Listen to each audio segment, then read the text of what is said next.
Welcome to Design Notes. The episode that you're about to hear was originally published as Season 1, Episode 37. In the episode, I interviewed Kerry Murphy, who's the co-founder of the virtual fashion house, the Fabricant. As we get started with Season 2, I wanted to resurface this episode to expand on ideas around identity, presence, and self-actualization in virtual space. Murphy's stories of his own experiences encountering a photorealistic copy of himself who can wear and do things that the physical counterpart won't or can't definitely bear repeating and raise interesting questions for me about the potential of digital design for teaching us to encounter ourselves in new ways. Enjoy the episode, and thanks for listening.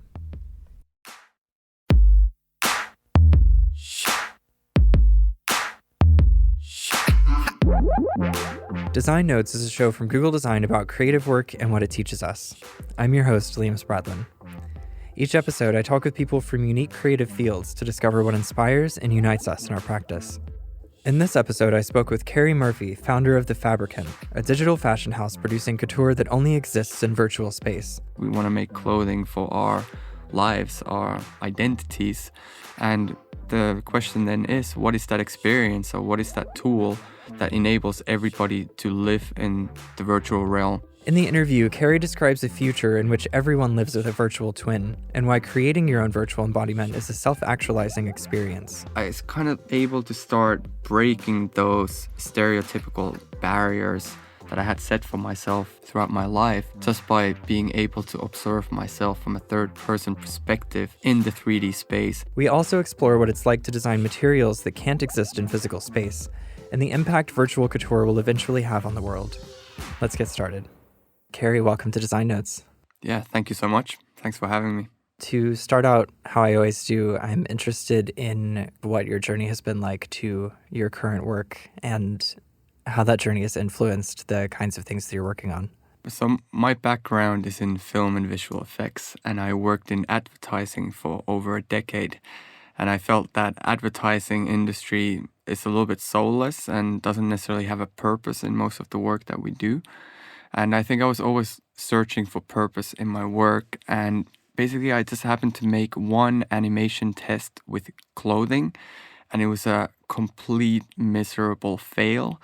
And through that, I established conversation with some fashion designers who happen to be digital fashion designers to basically see how I can animate clothing in a much better way, only to realize how far fashion industry is from actual digital transformation, because I thought that all fashion designers are just designing in 3D software these days, but it happened that it's only the start of the digital transformation of fashion industry currently. And there I just understood that the whole fashion industry is completely unsustainable, very toxic environmentally, plus also culturally. So I saw that there was a lot of opportunity to change, and I actually saw that there was a lot of opportunity to create that type of change through 3D in fashion, because basically if you completely democratize the design practices into digital practices, you can be basically saving a lot of materials and waste in the process itself.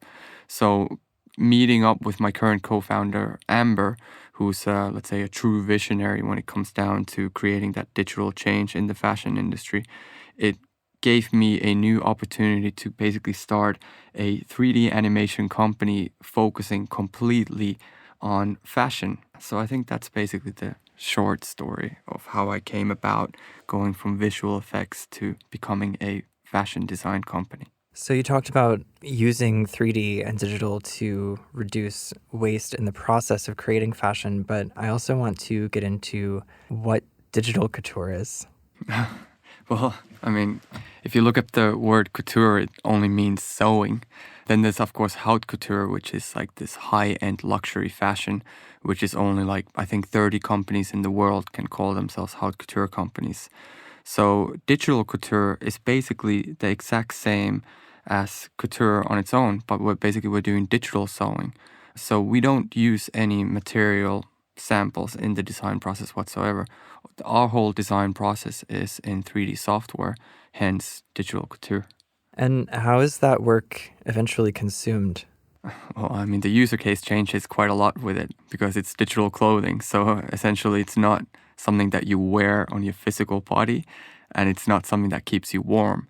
We believe that our lives are becoming so virtual, these lives, that at some point people will actually want to start dressing their virtual identities. And what I mean by virtual identities right now, that can be your Instagram profile picture, your Facebook profile picture, your LinkedIn profile picture. But in the future, we believe that everybody will have a digital twin of themselves that they will actually want to curate in a certain way that will go with their identity, which we believe is going to be somewhat different from our physical identities.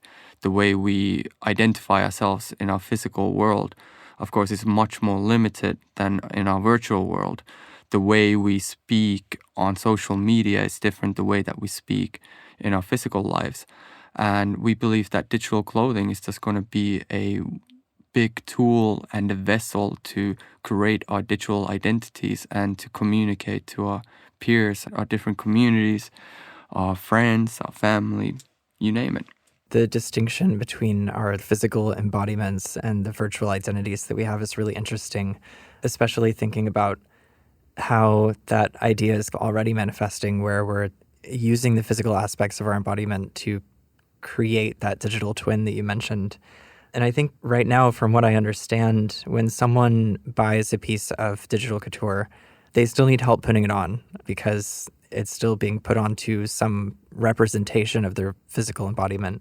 So I'm wondering, do you think that that will change in the future, that the tools that we have for creating these will be such that we'll be doing that ourselves? Absolutely. I think I always use this example from the film industry because I had to go to university for several years to learn all the tools and cameras and editing software, and I really was proud of the fact that I knew all of these tools that nobody else really knew around me. And then with the birth of smartphone, now everybody is basically a filmmaker. Everybody has a camera in their pocket, an editing tool in their pocket. YouTube is a great distribution tool. You know, you can basically be marketing all your videos. So it's really the age of content making, and the smartphone has democratized that. And we're on the same path to create that for fashion, basically. We want to enable everybody to have a digital avatar of themselves so they can actually wear digital clothing.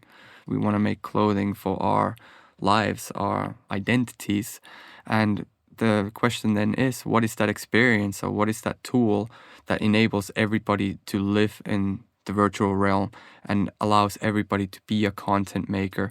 We want to be co-creators where we actually bring that fashion craftsmanship as it exists today in the physical world, bring it into the digital space and make those tools that allow everybody to think along and to create garments with them, for their virtual use. I'm also interested in, again, this idea of having a virtual embodiment and dressing it and having that represent you online, because I think that the initial conceit of social media was that this person who's posting is a representation of you authentically.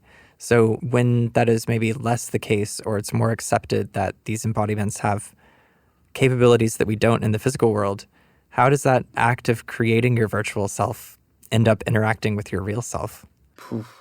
No, it's a good question. And I think the immediate answer would be, let's say, an augmented reality of overlaying digital items on top of our physical lives. So if we talk about it from that perspective, that, okay, everybody's going to have AR contact lenses, not that it's like my favorite future, but if that is the case, then everybody could be wearing digital clothing in their physical lives as well. I think what the blurring between the two right now is, I would say, the smartphone. We already have AR filters on the smartphones. The face filters for Instagram is, super popular. And I think a lot of the people that we engage with have asked, like, oh yeah, when are we going to make the body filter for Instagram for clothing? Of course, there's a lot more complexities when it comes down to the technical execution of that.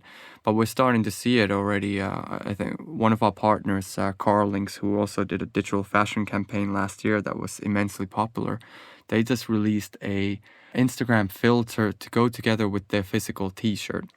So basically you go to Instagram and you open up their filter function and you scan the logo on the t-shirt itself, and then the Instagram filter places a graphic on the t-shirt. So that's already layering a digital layer on top of the physical body. But you still need that medium, which right now is the smartphone. So I think a lot of the answers are going to lie there. And when we talk about the Fabricant, let's say 100-year vision, I think it was Amber who mentioned it first, that she was imagining that we all be wearing holograms, that we're basically wearing a basic bodysuit, and on top of that, there will be a form of a hologram on top of us. Technologically, right now, that's not really possible, but we can't even imagine what will look like 100 years from now. So I can completely imagine that our clothing can be completely digital at some point. Focusing on the creation of digital clothing, in past conversations when I've talked to folks who are working on physical garments, we talk about things like how the garments move, how they drape over a body, how they fit, the texture of the material, things like that. I'm interested in what those are in a virtual environment. What are the constraints, if any, or like what kind of parameters are you thinking about? Good question. I mean, for us, the language is the exact same. We talk about drape, fit, stitches, seams, materials. I think that's basically 80% of the conversation. But we talk about it from a technical pipeline perspective. How do we insert the stitches from our 3D fashion software to our professional software? You know, we're trying to create a pipeline where somebody says, I want a top stitch there, that stitch gets automated throughout that whole technical pipeline. So I think that's a little bit of a different part of the discussion. But we also say that we take the language of fashion craftsmanship and we just do the digital craftsmanship side of it. So basically, it's the same type of craftsmanship, just in a different space. The way we construct stuff is completely different. So when I go to fashion universities and I see these kids there, basically with their scissors and their paper patterns, cutting patterns out, kind of reminds me of how film industry was before the 90s, that, you know, there was an editor cutting a spool of film, you know, pasting it back together only to check how the edit works. That's kind of where fashion is right now. But when you look at the 3D software itself, you basically have two layouts. You know, one side of the window is to draft your 2D pattern, and the other side of the window is to draft the 3D volume, where you basically 3D stitch it together to create the 3D volume of the garment itself. Now, I don't know exactly how much faster that is, but I can tell you that you're not going to be able to put a physical t-shirt together in 2 minutes. What's possible basically in 3D. So I think that whole ideation process, that whole design process from a creative perspective becomes so much more powerful, because basically you can put your ideas down in 3D almost as fast as you can sketch them down on paper. Within a day, you can go through hundreds of different ideas, colorways, details, blocks, silhouettes, something that typically can take weeks, if not months, to put together in the physical world. I'm interested also in the new material possibilities afforded by virtual fashion and what it's like to invent a new material and think about how it exists on its own and also how it interacts with the environment and maybe with other virtual materials as well. That's probably my favorite part of the whole process itself, is to actually create stuff that's not possible in the physical world. And I believe that's where 3D actually provides the most value for fashion, is to actually do stuff that you will never be able to do physically because of gravity, for instance. With materials, you get to play around a lot with it. It does need to be much more technical and a little bit more engineering type minded from a different perspective to actually ideate and be super creative.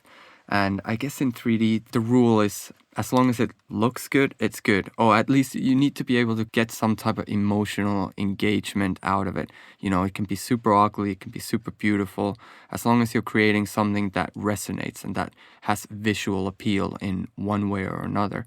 And again, it's the same thing, you know, you get to play around and try hundreds of different things within a day.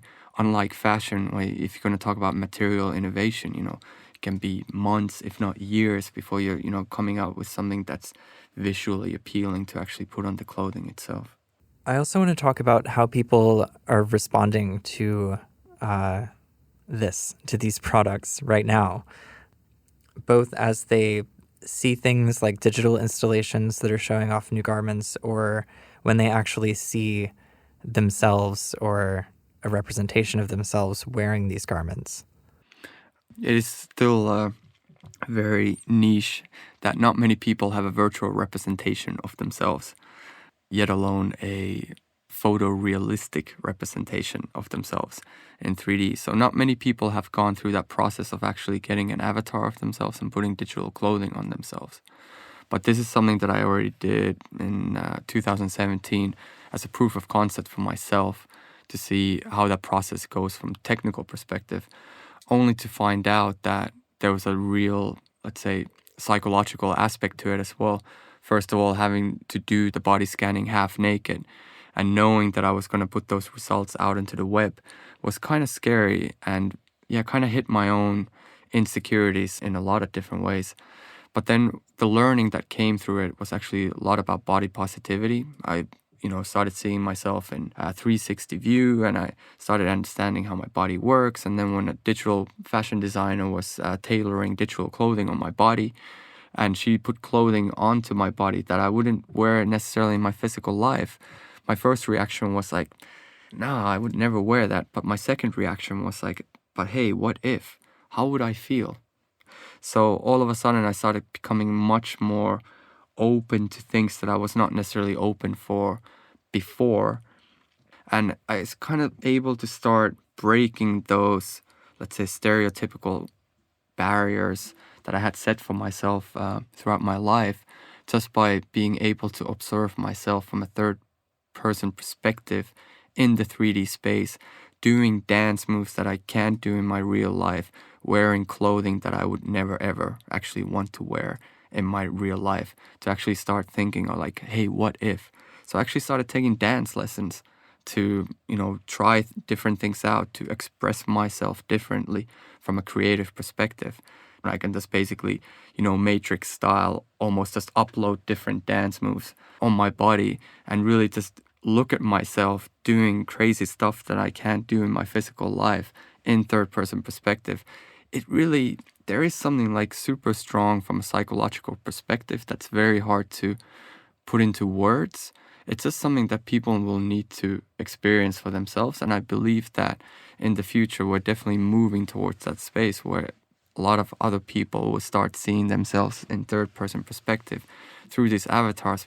Eventually, I think everybody will have that one-to-one translation of themselves in virtual life. And beyond that, they will actually want to start creating their virtual avatars in ways that don't look like themselves, but something that they can still emotionally connect to, something that resonates with their own identity. Right.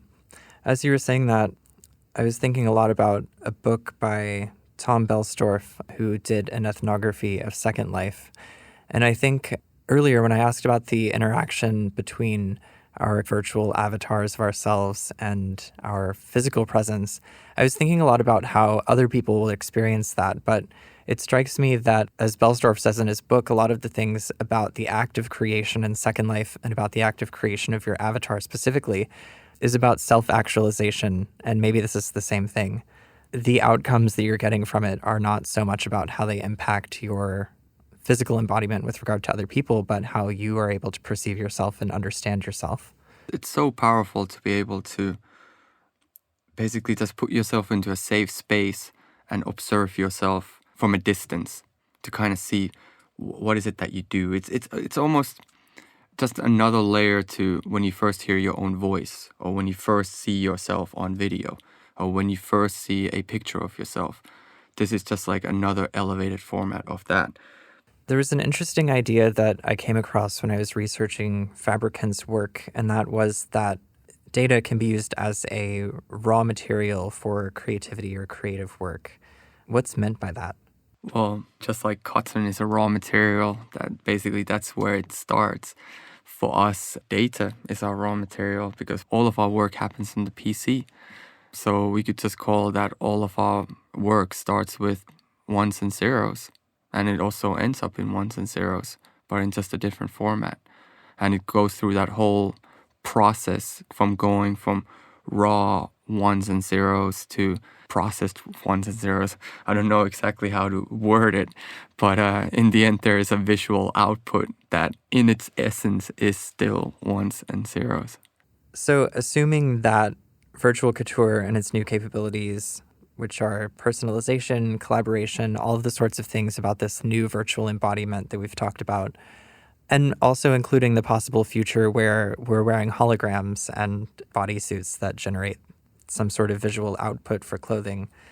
In the meantime, what do you think the impact is going to be on the world of physical fashion and the systems by which it operates right now? I think there's going to be a lot of change coming, and I think it's going to be very disruptive in a lot of ways.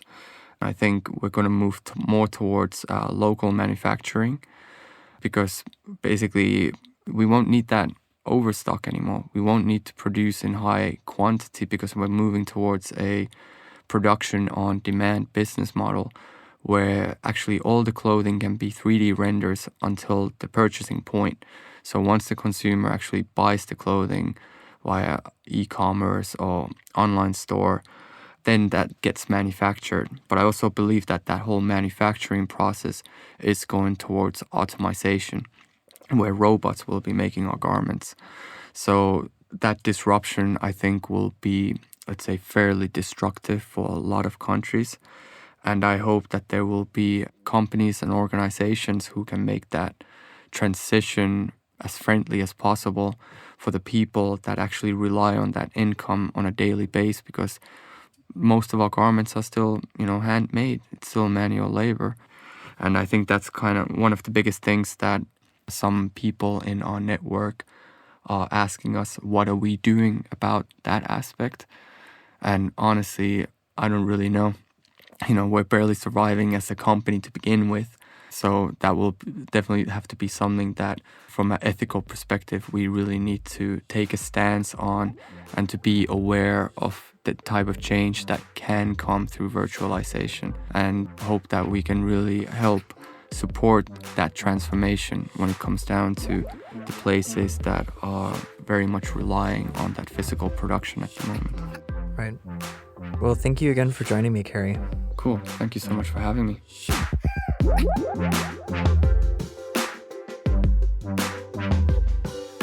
Subscribe to Design Notes and stay tuned for our next episode with graphic designer and illustrator Lori Rosenwald, where we discuss the meaning of inspiration and cultivating a career from the unexpected. You can subscribe to Design Notes on Google Podcasts, iTunes, Spotify, or wherever you listen to podcasts. Leave us a review on iTunes or let us know how we're doing with an email to design@google.com. Thanks for listening.